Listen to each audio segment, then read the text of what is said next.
पंडित जो यहाँ है, जो हलाकत हुई है उसके ऊपर अफसोस जाहिर किया और साथ ही में कि उनको किस तरह यहाँ महफूज रखा जाए, उसके लिए कौन से इकदाम उठाने की ज़रूरत है, उसके बारे में डिस्कशन हुआ। और फारूक साहब ने कश्मीर फाइल्स के बारे में भी जिक्र किया कि ये बहुत गलत है, इसको प्रमोट नहीं करना चाहिए, इससे नफरतें बढ़ती हैं।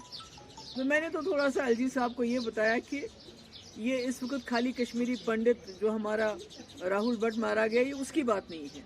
ये जो जनरल माहौल आपने जम्मू कश्मीर में बनाया हुआ है, पकड़ दकड़ का, कोई बात करता है, कोई जर्नलिस्ट बात करता है, उसको जेल में डाल देते हो। कल ही उन्होंने कोई 82 लोग जो हैं दूसरे जेलों में ट्रांसफ़र किए अंडर ट्रायल्स। बेचारे गरीब है, उनके घर वाले, वो कहाँ जाएंगे उनको वहाँ।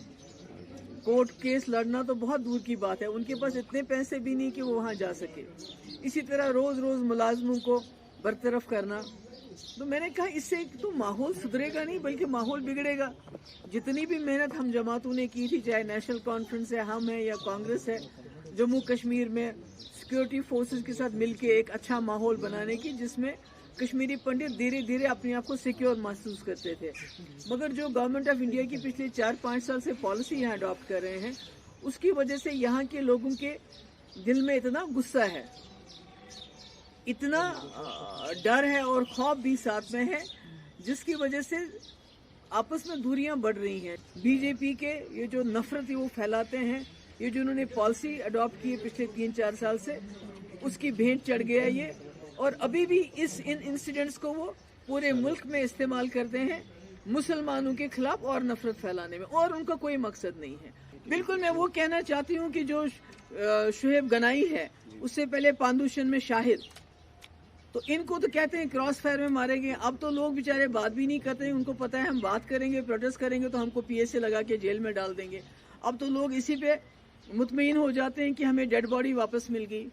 तो मैं तो चाहूंगी कि अगर कल क्रॉस फायर में शुएब गनाई मारा गया, उससे पहले पांदुशन में शाहिद मारा गया, तो इमीडिएटली, अगर ये तो इनकी गलती है अगर क्रॉस फायर में कोई मारा गया, और हमें नहीं पता है क्योंकि वो जो तर्कवांगा वाले हैं वो कहते हैं वो क्रॉस फायर में नहीं मारा गया, बल्कि वो एलिगेशन लगाते हैं कि उसको पकड़ के लिया गया और उसके बाद उसको कहा हाथ खड़े करो, हाथ खड़े करने के बाद उसको गोली मार दी गई। That is what they are saying, जो हम सुनने में आता है, जो एलिगेशंस हैं।